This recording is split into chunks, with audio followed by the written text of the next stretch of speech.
You're listening to Little Rockers Radio. Thanks for joining us. Now, a number of weeks ago, I shared an article that had some information on how to talk to our children about appropriate touch, as I was just starting to have these conversations with my own children. The article was extremely well received, and many mums contacted me afterwards thanking me for sharing the article. So I wanted to follow up on this article and talk to a specialist in the area of keeping our children safe from sexual abuse. It's a really difficult topic to think about, let alone talk about, but it's a really important one. So today I'm talking to Sandra Ifrah. She's a child and adolescent psychologist who is extremely passionate about educating parents, carers and the alike to keep children safe from sexual abuse, and also in helping parents to feel empowered to discuss this topic with their children. Hi Sandra, how are you? Good, great, thank you. Thank you for having me. It's an absolute pleasure. Now, these topics of conversation are really, really important to have, but can I just start off by asking, how common is sexual abuse with children in Australia? Look, statistics are really hard to come by within Australia. We've got the ABS, Australian Bureau of Statistics, who give us periodic numbers, but unfortunately this time around they've compiled their stats with violence, so they don't separate the sexual abuse. So it makes it really hard to really understand Australian stats. But if we go by the previous statistics, they do talk about 12.4% of females and around 4.5% of males, and that's around 2006 they've done that, and that's below the age of 15. Right. But if we're looking at a more global look at child sexual abuse, we are looking at around 1 in 5 children under the age of 18.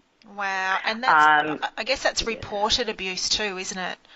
Absolutely, absolutely. And we do know that abuse is underreported, so we do have to take that into account. But when I look at parents and talk to them about prevention, I always think, I'm a mother myself, I always think, my children are 100%. So to me, statistics are just numbers, but when it comes to my children and the children that I work with, I think it's really important to empower them and educate them about this topic. Yeah, absolutely. And can we start off then just by talking a little bit, can you tell us about the grooming process and indicators for parents to look for prior to or soon after abuse has occurred? Yeah, absolutely. And I talk in length with parents around grooming because I think it's important to be able to possibly pick up some clues even before sexual touching occurs. So grooming essentially is, I guess, the behaviour that occurs between an offender and a child before any sexual touching takes place. And that's in order for the child to trust the adult and to keep it a secret. And the more that relationship or the grooming occurs before, the more likely it is that the child will keep it a secret. And that's why it occurs and then continue obviously occurring even after. But what we do know is that offenders pick certain children as victims when they feel that that child has a certain need that the groomer picks up on and then provides that to the child. And again, that's in order to build that trust between them. We do know that they need access to the child and they groom not only the child, but they groom the parents or the carers or the adults around them to allow that child to have access or alone time. We know that during that process there is gradual separation between the child and the parent towards the groomer or the offender. And then only towards the later stages of grooming do they start the sexual touching, which is also gradual, to check whether a child will resist or will say no or will go and tell. Right. So this process can take a matter of weeks and months even before any of the sexual touching occurs. So there's a lot of little things that parents can pick up along the way, such as, when certain adults or kids for that matter, and maybe I'll talk more around kids and inappropriate sexual touching a bit later. Yes. But showing a particular interest on certain children and, wanting to be around a certain child more than another. So little things like that, wanting to do certain gestures when otherwise you would think, oh, that's a bit strange that they're wanting to go that extra mile for me, in particular with my child. So just noticing different things like that, I think, is really important in relationships and when it comes to sexual abuse. Yes. And generally speaking, is it, I mean, when you talk about things like that, I think, well, if there was someone external that came out into my family and was showing more interest in a child of mine, my red flags would go up straight away. However, if it was a family member, my red flags probably wouldn't go up straight away. And is that where a lot of this can happen, where you're more trusting of family members as opposed to someone externally? Absolutely, because sometimes, especially when we have close family members like partners or, grandparents, or it's naturally a behaviour that we would expect them to have towards our kids anyway. So it's harder to pick up. And that's why I think that's only one element of the educational process. It doesn't by any means override any direct education that we need to have with our children, or discussions and teachable moments with our kids.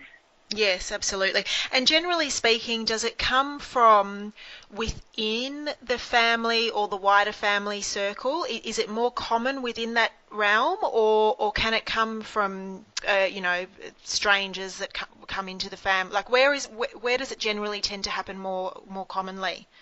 Yes, so we know that more than 90% of offenders are known to their victims. And when parents, focus on stranger danger, they're missing a huge chunk of reality and what really happens around kids and sexual abuse. So definitely someone known to the child, and a greater percentage obviously goes towards family members and close friends. And that's because obviously, again, it's that access. There's more access to kids when there is that trust within the family or within close friendship circles. And I was reading recently in an article that they listed a number of areas to look out for. So family and close friendships was one of them. Another one was sleepovers. And then another one, which surprised me a little bit, I don't know why, was school camps. And they mentioned, to talk to the school about their school camp policies. Are they sorts of areas that we should be looking in and just being mindful of? Yeah, absolutely. Any, not specifically only camps, but any type of activity, even sporting clubs and things like that, making sure that they do have an understanding of, appropriate, we've had the big case in America within the sporting industry come out. So I think we shouldn't limit ourselves into one particular area and be concerned with one particular place, but rather look overall on how we can protect our children and just be mindful, of where our children are, what they're doing, who they're engaging with, and what are the appropriate policies. Even in, school holiday programs, after school care, making sure that they have the right policies to protect children. Yes, and that's just a case of, and in this article it was suggested, just asking the school or asking the club or asking the after-school care what their policies are. Exactly, absolutely. And if they don't have one, then, making sure they're on top of it. We know that even the education department are now starting to implement within schools protective programs.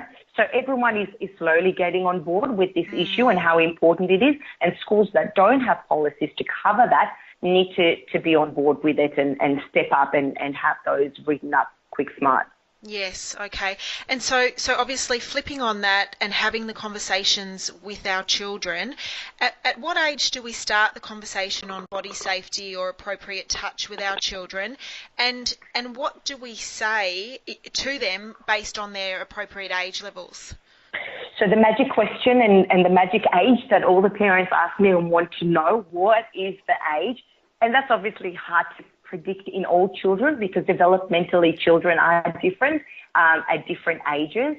But I do like to give parents an idea, and usually I say around the age of 3, children start to understand the concept of private. And it's all around, private and privacy, and that's how we start conversations. But what I do want to emphasize to parents is that the education process needs to occur much sooner. So I'm talking about, for example, allowing children to decide how they want to demonstrate affection. That is so basic, and initially, all parents say no, hugs and kisses and relatives, and that's how we greet. But I think we slowly need to change that perspective, and we need to allow children to decide how they want to show affection and support them when they decide that they don't want to hug or they don't want to kiss, and that's okay. And that slowly starts the process of children understanding that they can choose how they share their body. So that's just as important. As well as, for example, using correct terminology of body parts. That can start much younger. We need to kind of get that into our norm to start with things like that, naming proper names. And that's because, firstly, we want children to get the correct term. We've had a lot of incidents in the past where children have disclosed sexual abuse but have used generic terminology for their private parts and therefore were misunderstood. Yes. But also we need to give children an understanding that it's okay to talk about things like that. Yes. If we use nicknames, we're kind of telling them we're uncomfortable with that topic. We don't want to talk about it. And that's why we're using, general nicknames for those body parts. So when we say, vagina and penis, and it's okay, we're out in the open, we can have candid conversations. I'm here to listen to you, and you can tell me anything. Yes, and I'm absolutely. comfortable as a parent with hearing it. Yes, yes. Okay, so that's from around the age of 3, which a lot of our listeners have children, obviously, from birth up until about the age of 6, so 3 is a very common age. My children are slightly older. They're now 8 and 10, and I had a conversation with them, so we've obviously gone down the path of correct terminology for body parts, etc. I went down the track with them more around appropriate touch and I guess not being told that you can tell mum and dad anything, that there doesn't need to be any secrets. So how do you sort of progress that conversation from correct terminology for body parts, allowing them to sort of decide how they want to share their bodies, affectionately with family members, etc. How do you progress that conversation as they get older? Okay.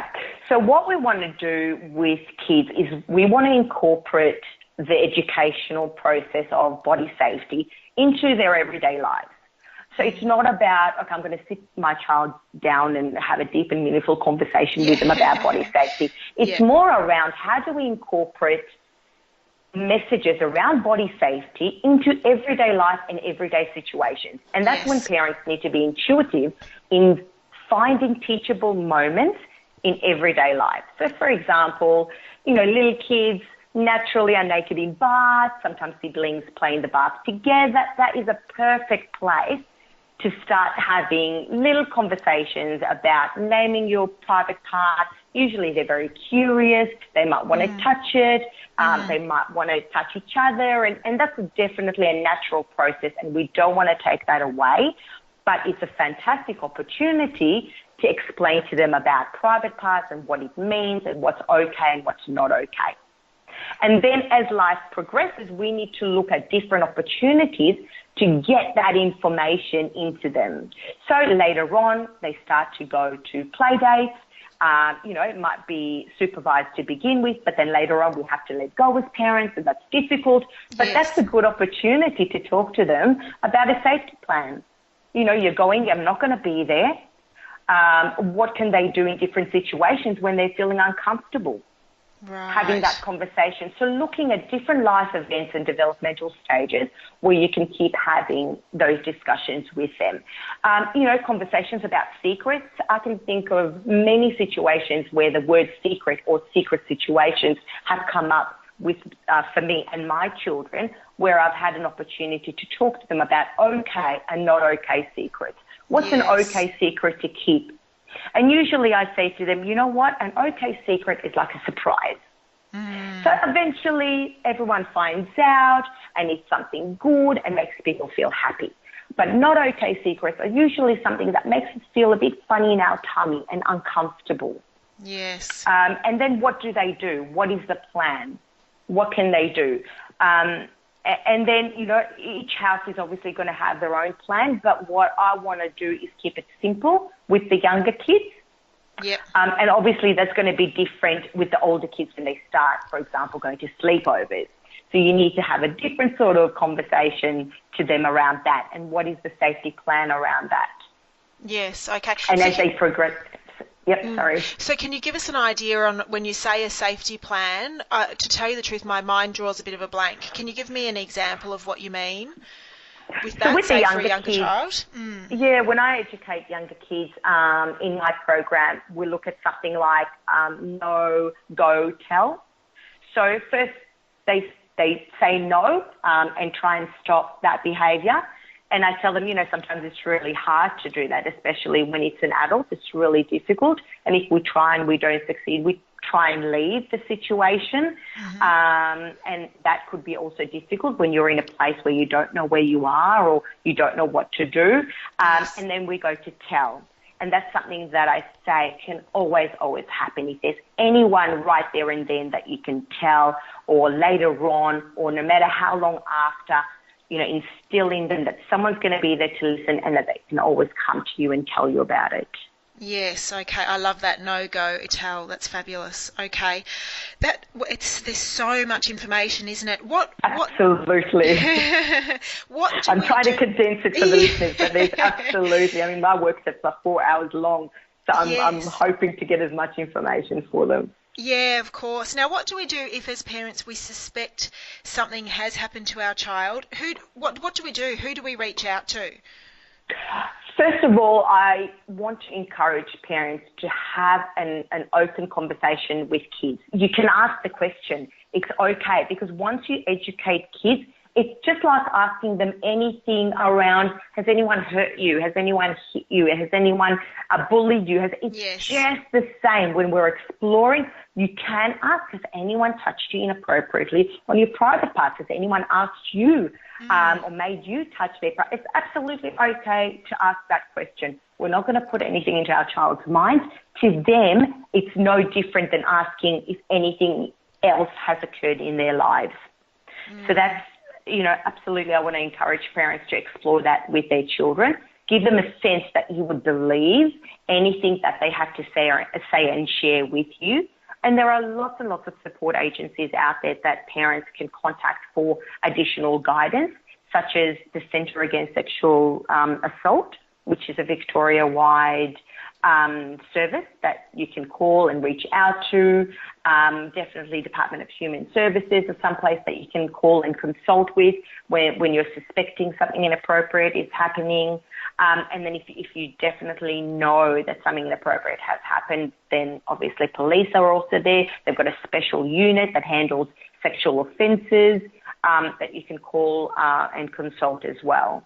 Right, okay, yes. So I'll pop a lot of those links and that information on our website. I was going to finish there, but I just want to quickly ask you, you mentioned 4-hour workshops that you run. Can you tell us a little bit about those for people who are listening and may be interested to find out more? Yes, absolutely. So they can hop on the website and I'll have information there. But essentially, when there is a kindergarten or school or that want to host such a program for their parents, they can definitely give me a call and invite me to come and have that workshop, and I'll be more than happy to share a lot more information. Yeah, absolutely. So you do that through schools and kindergartens? Yes, schools, community centres, anyone that's really involved with parents, carers and protecting children and body safety. Yeah, fabulous. All right. So all of the information that we've spoken about today is on our website at littlerockersradio.com.au. You can go to Sandra's website also to find out more, which is at www.sandra, S-A-N-D-R-A, Ifrah, I-F-R-A-H.com.au. Again, the links will be on our website. Thank you so much for joining us today, Sandra. Not a problem. Thank you for having me, Sarah. Fantastic. Absolute pleasure. I'd love to talk to you again at some stage in the future because it is a massive and very important topic. Absolutely. Thank you. That was Sandra Ifrah, child and adolescent psychologist on Little Rockers Radio. Thanks for listening.